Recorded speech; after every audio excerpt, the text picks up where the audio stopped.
At first glance, things were looking good for Tommy Frazier. Hard worker, didn't have any off-the-field problems, he was a proven winner, really good football player at that, but the one thing that continued to hold him back, it came back. Ladies and gentlemen, boys and girls, if you haven't been paying attention up until this point, you might want to lock in now because this is where our story takes a drastic, and I mean a drastic turn.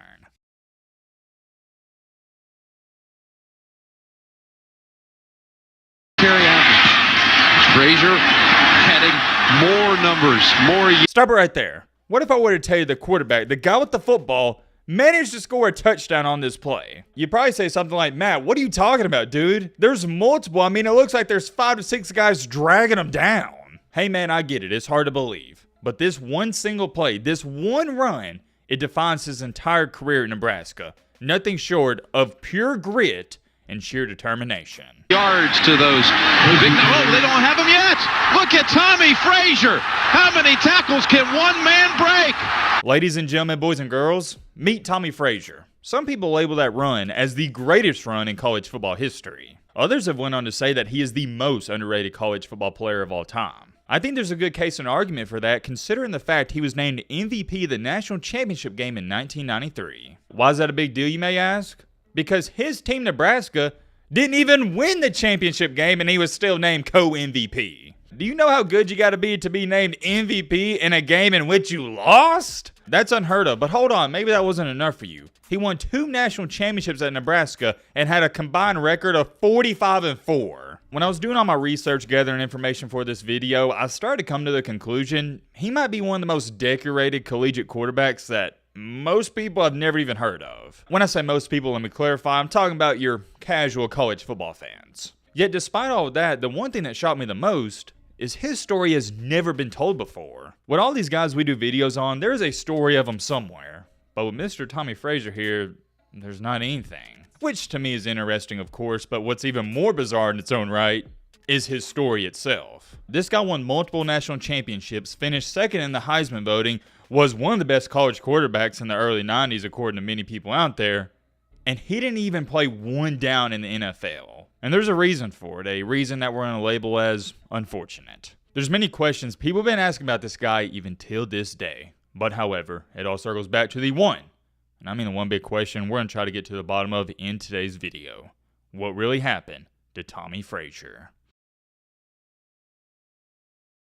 Ladies and gentlemen, boys and girls, hope all of you are having a great and fantastic day. If not, hope this video can make it a little bit better. And this was a top like comment on the recent video. This is coming from my man CTG Harry. Matt, since you've been ignoring my previous vid suggestions, maybe this one will actually work. Please do a vid on quote unquote the downfall of Matt B. Great's. Bro. What? I thought this was a serious comment. I noticed it had a bunch of likes. I was like, hey, this is probably a great video recommendation since everybody's liking it. But nope. It's just me getting roasted. Alright, I gotta say 2 things to Harry, the guy who wrote this comment. Number 1, what was the first video or the original video you've been requesting? Because I'm actually curious. Hopefully you see this video. If you do, leave a real recommendation down below and we'll consider making that video. Secondly, really bro? The downfall of Matt B. Great's hairline? I wish y'all could see my face. That's crazy, man. That's absolutely crazy.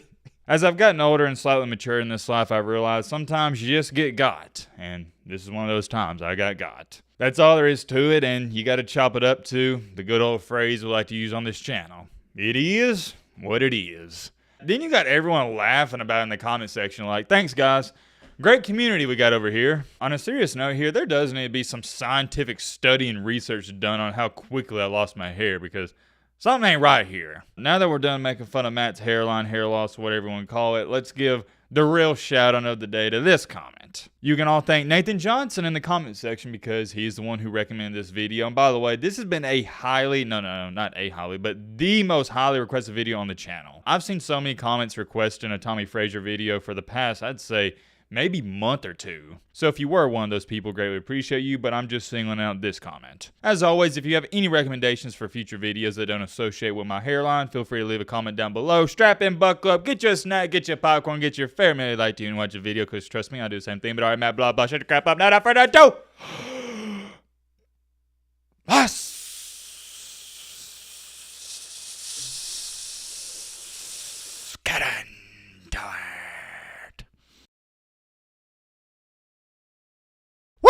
Man, oh man, we got good old Tommy Frazier. And come on, man. You already know, to get into a story, we got to throw it all the way back to where things started. Mr. Tommy Frazier plays high school football for Manatee High School, which is located in Bradenton, Florida. In just 2 years for Manatee High School as an option quarterback, he had 1,600 rushing yards with 33 touchdowns. To go along with that through the air, he had 2,600 passing yards with 30 touchdowns. So in total, in 2 years, 63 touchdowns. Pretty good. As we all know, like we talked about in the intro, he commits and signs with Nebraska. Keep in mind, this is when Nebraska was a perennial powerhouse in the college football landscape. It's not like Nebraska nowadays. Whereas now, if you hear about a top recruit leaving the state of Florida to go to Nebraska, you're like, well, wait a minute, what's wrong with them? Back then, it wasn't crazy because a lot of these kids, they wanted to go there because Nebraska was the top dog. To put into perspective how big Tommy Frazier's recruitment was and how bad Tom Osborne, the head coach of Nebraska, wanted him, when Frazier announced he's going to Nebraska, Osborne cried when he heard the news. If that doesn't put into perspective just how good Frazier was and how bad Osborne wanted him, I don't know what will. When he got to Nebraska as a true freshman,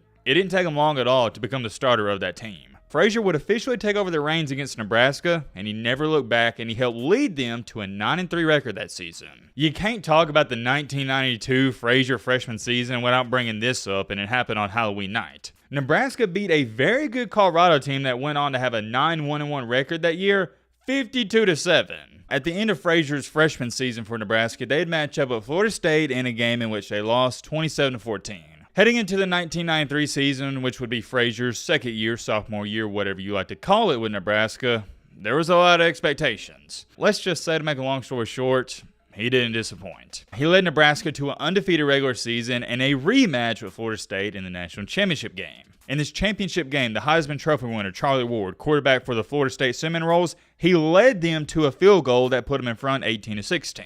When Frazier got the ball back, he then put Nebraska in a great position to kick a 45-yard game-winning field goal with 1 second left on the clock. It looked like Frazier was going to be the hero for Nebraska. Let them down on a game-winning field goal drive. They was going to walk it off, win 19-18. Unfortunately, the kicker missed. Nebraska was crushed, and for the second straight year, they lose to Florida State. To make matters even worse, you went undefeated. You put in all that hard work, blood, sweat, and tears to get to the final game. You were that close to winning a championship, one kick away, and you came up a little bit short. There was one bright side, though. Frazier was named co-MP of the game, in which I'm going to say it again and remind you, they lost. He was 13 for 24, had 206 passing yards, and had 14 rushes for 77 rushing yards. Nebraska finishes the year 11-1. Sure, ended in a terrible way, a disappointing way, but they were trending upward. Most importantly, though, heading into the 1994 season, you had your star quarterback coming back for his third year. Ladies and gentlemen, boys and girls, if you haven't been paying attention up until this point, you might want to lock in now because this is where our story takes a drastic, and I mean a drastic turn. Heading into this 1994 season, Tommy Frazier was looked at as the early Heisman Trophy favorite. He started out the year really good. That was up until he had a problem and issue come up that had nothing to do with football. It was discovered that he had a severe blood clot in his leg, and he missed a huge chunk of the season because of it. He attempted to give it a go a couple different occasions, but it never worked out. You're probably thinking, well, dang, since Frazier couldn't give it a go, that Nebraska team, they suffered. But they didn't. The backup quarterback, Brooke Behringer, picked up right where Frazier left off. Sure, he wasn't as dynamic as Frazier, but he still led Nebraska to an undefeated regular season. And for the second straight year, Nebraska made it to the national championship game where they matched up with the U. And that sounded kind of cringy and corny. It sounded cool in my head.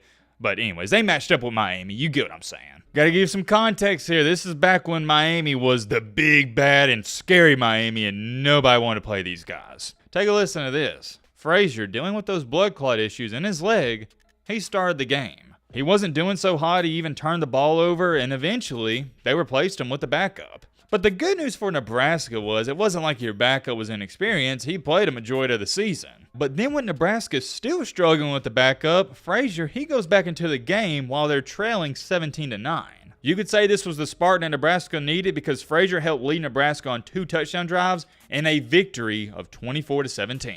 Tom Osborne, Nebraska, and Frazier finally got over the hump and won their first national championship since the early 70s. This was huge also. Got to throw in there, Frazier was named MVP of the national championship game for the second time. This time in better fashion, in which his team wound up winning the game. But the most impressive part about all of this, and the most intriguing part of all of it, at least in my humble opinion, is Frazier was dealing with severe blood clot issues. It was even affecting him heading into that game. He missed 2 to 3 months before the championship game, comes into the game, leads them on 2 touchdown drives, and he's the MVP. I don't want to discredit his teammates because he had a ton of help. That Nebraska team, they were really good. And I say Miami was scary, but so was Nebraska. What made Nebraska so good back then, and maybe we need to make a separate video talking about the rise and fall of that program, is they went hard in practice, in the weight room, in the games. Everything they did, it was 110% effort. Nebraska in the 90s was all smash mouth football. We're going to go out there and we are simply going to outwork you. I could go on and on about that Nebraska team. Trust me when I say this, they were the real deal back in the day. Continuing along here though, great news. Nebraska's coming off a championship and Frazier,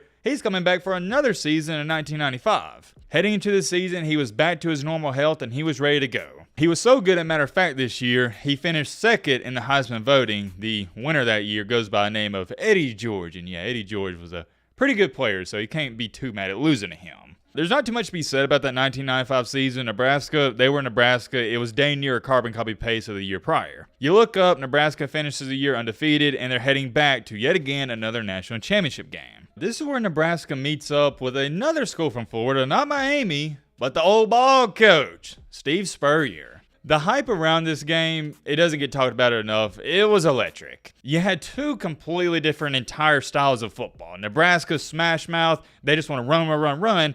And then you get the old ball coach Spurrier, who wants to throw the ball 100 times per game and score 80 points. This was supposed to be the matchup, a legendary championship game we talk about for many years to come, but that just didn't happen. To say Nebraska embarrassed Florida might be understating it. They humiliated them on national television. It got so bad so quick, it's not even funny. Frazier in this ballgame had 16 carries for right at 200 yards, 199, and he also had 105 passing yards. And for the 3rd straight time in a championship game, Frazier was named the MVP. That is absolutely insane. Being the MVP of a championship game 3 times, I don't know if we'll ever see that again. What a way to end your career. You're a back-to-back national champion, back-to-back national championship game MVP, and he went 45-4. Obviously, with him being out of college eligibility, he declares for the NFL draft. At first glance, things were looking good for Tommy Frazier. Hard worker, didn't have any off-the-field problems, he was a proven winner, really good football player at that, but the one thing that continued to hold him back, it came back. And those were the blood clots. Leading up into the NFL draft, during the NFL scouting combine and all that stuff, they started to come back into play. To make matters even worse, he didn't do so well at the 1996 combine, and many teams were reluctant to pursue him. When you combine the blood clot issue with a poor performance at the combine, it's not a recipe for success. Although, yeah, he was a good guy and there wasn't too many problems, unfortunately, this is just reality. You don't draft people because they're good guys. If so, you'd have your average Joes in the NFL. No, you got to get guys that are talented and guys that you think or hope are going to help your football team. Sadly for Frazier, he went undrafted in the 1996 NFL Draft. He did receive a contract offer for the Montreal Alouettes out of the Canadian Football League, in which he signed with them. This is very key and vital to our story though. He signed with them on July 15th in 1996. Shortly after, in September of 1996, only a few months, he was admitted to the Montreal General Hospital with pneumonia. This is where they discovered, yet again, he was dealing with severe blood clot issues. It only took him roughly 2 weeks to recover from that, and when he got released from the hospital on September 17th in 1996, he retired from football. Yeah, I know that's a very abrupt ending, but that's how things went for his football career. It's sad, man, it really is, because one can only wonder if he didn't deal with these blood clot issues, how good he could have been, and also if an NFL team would have given him a chance or opportunity. Going out on a limb here, I'm going to assume if he didn't have to deal with those issues, an NFL team would have drafted him somewhere. I'm not saying he would have been a first-round pick, but they would have taken a chance on him most certainly. Now that I think about it, I hate to even say this, but it's true.